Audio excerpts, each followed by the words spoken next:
बिस्मिल्लाहिर्रहमानिर्रहीम। अस्सलाम वालेकुम। उम्मीद करती हूँ आप सब खैरियत से होंगे। आज के लेक्चर में हमने चैप्टर नंबर 24 को स्टार्ट करना है, जो सेकंड ईयर का है, जिसका नेम है एवोल्यूशन। एवोल्यूशन का मतलब होता है कि चेंजिंग है ना, वो चेंजिंग जेनेटिकली भी हो सकती है, मॉर्फोलॉजिकली भी हो सकती है, जिसकी वजह से न्यू ऑर्गेनिज्म वजूद में आते हैं, उसको क्या कहा जाता है? एवोल्यूशन कहा जाता है। अब हम इसकी एवोल्यूशन की डिफिनेशन देख लेते हैं कि एक्चुअली में एवोल्यूशन की डिफिनेशन क्या है।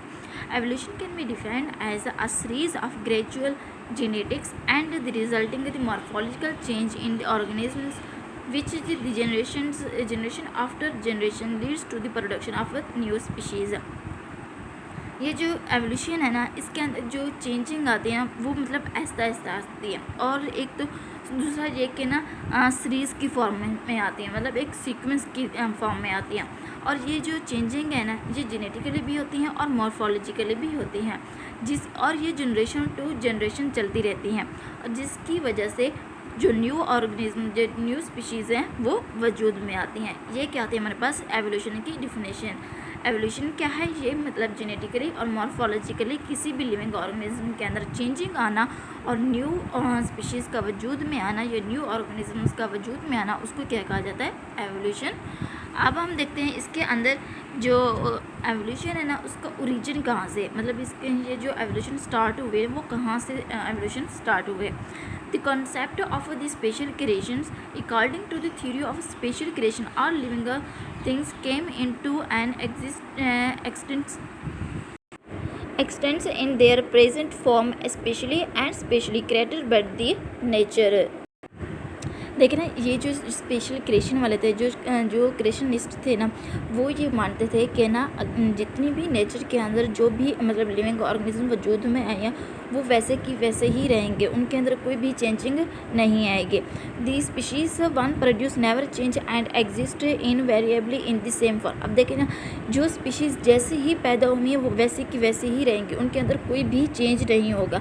मतलब वो ना ये बिलीव करते थे कौन सी थ्योरी के ऊपर? ये स्पेशल क्रिएशन थ्योरी के ऊपर। जैसे कि कार्लिस लिनियस था, ये मतलब कार्लिस लिनियस जो साइंटिस्ट था ना, ये बिलीव करता था डिवाइन क्रिएशन के ऊपर, मतलब खुदा की जो खुदाई पावर होती है ना, उसके ऊपर ये बिलीव करता था कि मतलब खुदा ने जैसे जिसको जैसे बनाया ना, वो वैसा का वैसा ही रहेगा, उसके अंदर कोई भी चेंजिंग नहीं आएगी।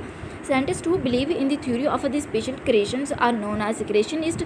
मतलब जो साइंटिस्ट, जो लोग स्पेशल क्रिएशन थ्योरी के ऊपर बिलीव करते हैं ना, उसको क्या कहा जाता है? क्रिएशनिस्ट कहा जाता है। जैसे कि कार्लिस लिनियस था 1700 टू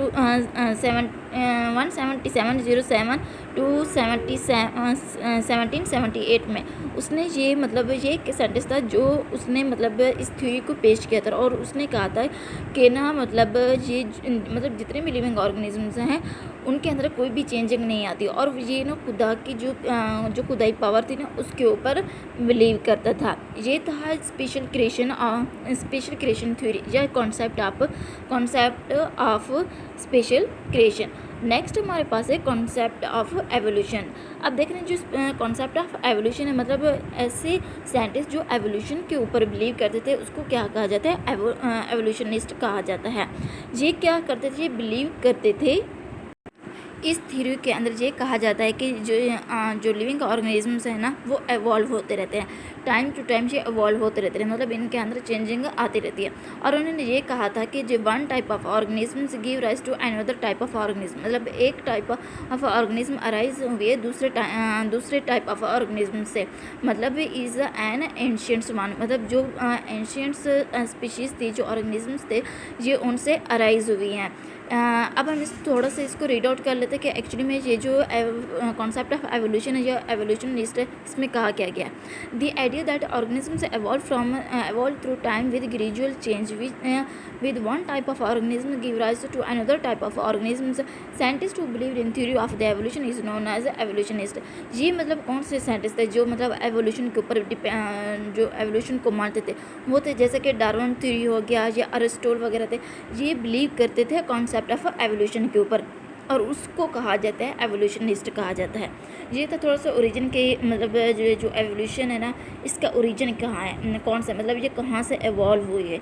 नेक्स्ट हमारे पास है evolution from prokaryotes to eukaryotes, origin of life on the earth. देखिए ना, जो प्रोक्रियोट्स हैं ना, उनके अंदर एवोल्यूशन किस तरह से, मतलब प्रोक्रियोट्स यूक्रियोट्स के अंदर किस तरह से कन्वर्ट हुए हैं। फर्स्ट ऑफ ऑल हम देखते हैं कि वेंट हाइपोथेसिस या हम कह सकते हैं कि जो हाइड्रोथर्मल वेंट्स है ना, वो क्या है।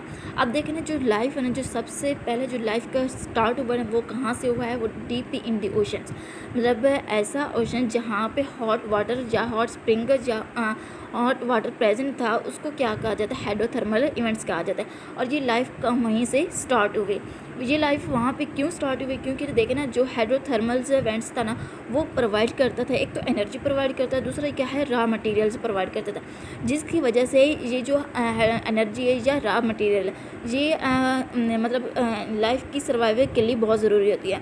और जिसकी वजह से ये जो लाइफ की स्टार्टिंग है या लाइफ का जो ओरिजिन है ना, ये हाइड्रोथर्मल से हुआ था। मतलब ये जो हाइड्रोथर्मल है, ये प्रोवाइड करता था एक तो एनर्जी, दूसरा रॉ मटेरियल, जो अर्ली लाइफ के इन सर्वाइवल के लिए ज़रूरी था। इसलिए कहा जाता है कि ना, जो लाइफ का आगाज़ हुआ है ना, वो डीप इन दी ओशन हुआ है। अब हम देखते हैं कि ये ना, वहाँ पे सबसे पहले कौन सा जानदार था जिसने, मतलब सबसे पहले जिसकी लाइफ स्टार्ट हुई थी, वो था एक बैक्टीरिया, जिसे हम कहते हैं आर्चो बैक्टीरिया। ये जो आर्चो बैक्टीरिया था ना, ये मतलब जो टेम्परेचर था ना, ये 120 डिग्री सेल्सियस तक भी टेम्परेचर को बर्दाश्त कर सकता था। ये वो बैक्टीरिया था जिसने सबसे पहले इस डीप ओशन या हाइड्रोथर्मल इवेंट्स के अंदर सबसे पहले इसकी लाइफ का आगाज़ हुआ था। And seems to have the undergone less evolutionary change than the any other living species sports this the event the hypothesis. और ये जो आर्चो बैक्टीरिया, अगर हम आप देखें, ये जो आर्चो बैक्टीरिया है ना, ये सबसे लेस एवॉल्व बैक्टीरिया है। मतलब ये जो आर्चो बैक्टीरिया है ना, ये मतलब 120 डिग्री सेल्सियस तक भी टेम्परेचर को बर्दाश्त कर सकता था। और ये सबसे पहला बैक्टीरिया था जिसने डीप ओशन के अंदर या हाइड्रोथर्मल इवेंट्स के अंदर इसकी लाइफ का आगाज़ हुआ था। ये था हमारे पास फर्स्ट वेंट हाइपोथेसिस। और ये जो वेंट हाइपोथेसिस है ना, और अब हम देखते हैं कि ना, ये जो बैक्टीरिया था ना, ये अपने फोटोसिंथेसिस का प्रोसेस किस तरह से करता था। अब देखिए, जो पहले बैक्टीरिया था ना, ये क्या करता था, मतलब जैसे अगर हम देखें, जो अब फोटोसिंथेसिस का प्रोसेस होता है ना, कार्बन डाइऑक्साइड और वाटर को यूज़ किया जाता है।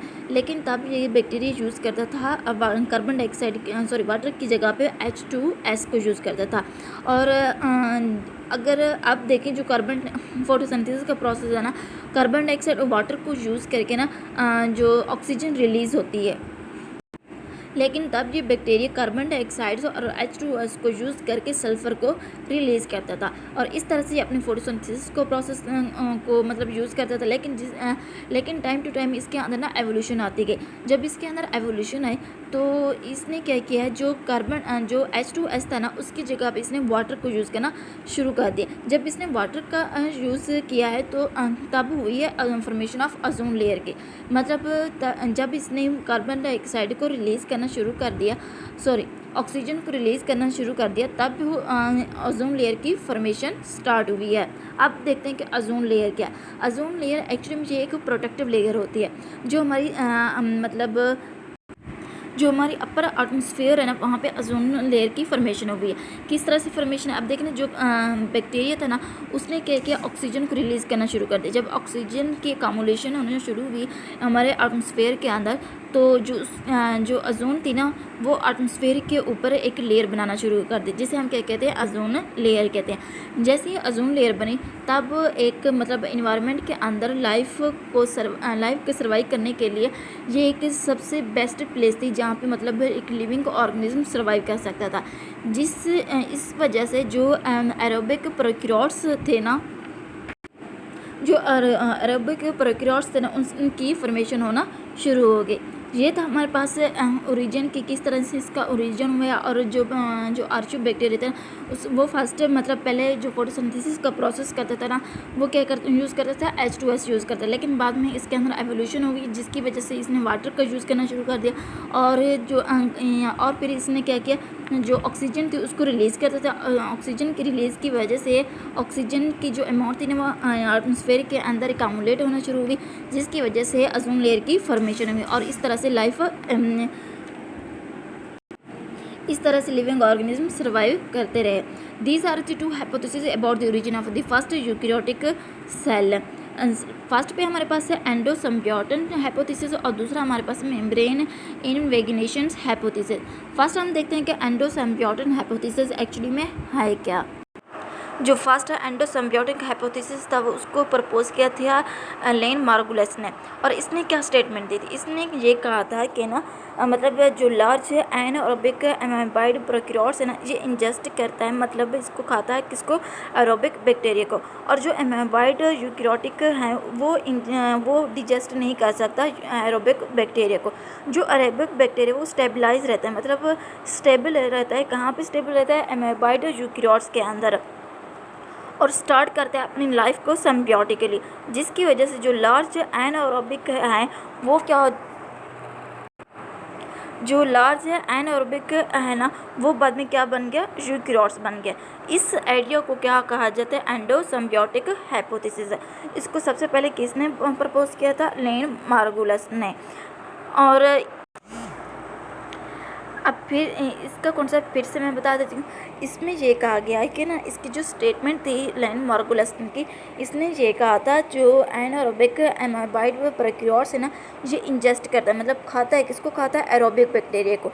लेकिन जो एरोबिक बैक्टीरिया है ना, ये उसको डिजेस्ट नहीं कर सकते, जिसकी वजह से जो एरोबिक बैक्टीरिया है ना, ये एमाइबाइड के अंदर सिम्बियोटिकली वहाँ पर रहना शुरू हो जाता है, मतलब वो स्टेबलाइज रहता है वहाँ पे। और जिसकी वजह से जो लार्ज एनारोबिक है ना, वो कन्वर्ट हो जाता है, वो मतलब क्या बन जाता है, यूकैरियोट्स के अंदर कन्वर्ट हो जाता है। इस आइडिया को कहा जाता है एंडोसिम्बियोटिक हाइपोथेसिस।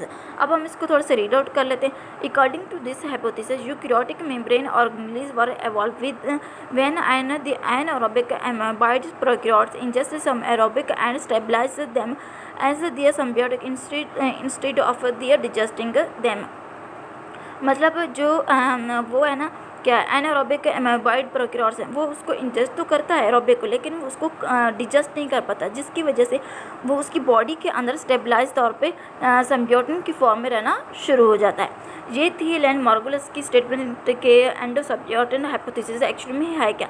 हाइपोथेसिस मतलब, हाइपोथेसिस का मतलब होता है कि ना, जैसे हमने चैप्टर नंबर 1 में पढ़ा था, एक तो हमने थ्योरी का कॉन्सेप्ट पढ़ा था हाइपोथेसिस और लॉ। हाइपोथेसिस मतलब ये सही भी हो सकता है, गलत भी हो सकता है, और उसके बाद ना हमने थ्योरी कहा था। और लॉ वो होता है जो मतलब साइंटिफिकली तौर पे प्रूव हो, जो मतलब बिल्कुल गलत भी ना हो, और वो मतलब जिसको पूरी दुनिया मानती है, उसको हम क्या कहते हैं, लॉ कहते हैं। नेक्स्ट हमारे पास जो है वो है ओरिजिन ऑफ माइटोकॉन्ड्रिया और फ्लैजेला, कि जो माइटोकॉन्ड्रिया और फ्लैजेला है ना, उसका ओरिजिन क्या है। Origin of the mitochondria, according to this hypothesis, the aerobic bacteria were ingest by the prokaryote.